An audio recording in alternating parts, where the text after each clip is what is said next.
আগামী দিনের বাংলাদেশ একটা পরিবর্তন হতে চলেছে।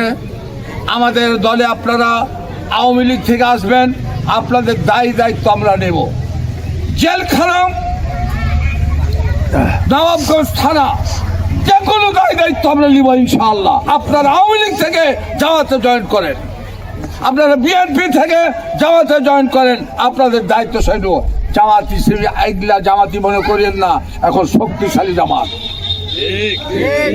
নবাবগঞ্জের সমগ্র সমস্যা এখন লতিফুর রহমান দেখে। হ্যালো ওসি সাহেব, হ্যালো এসপি সাহেব, হ্যালো ডিআইজি সাহেব।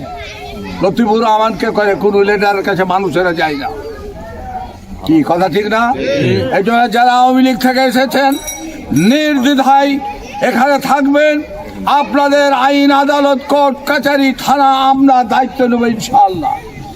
আর হিন্দুরা জামাত ইসলামী করতে পারবে, আমাদের গঠনতন্ত্রের 12 নম্বর ধারাতে উল্লেখ আছে। হিন্দুরা তাদের ধর্ম পালন করতে পারবে।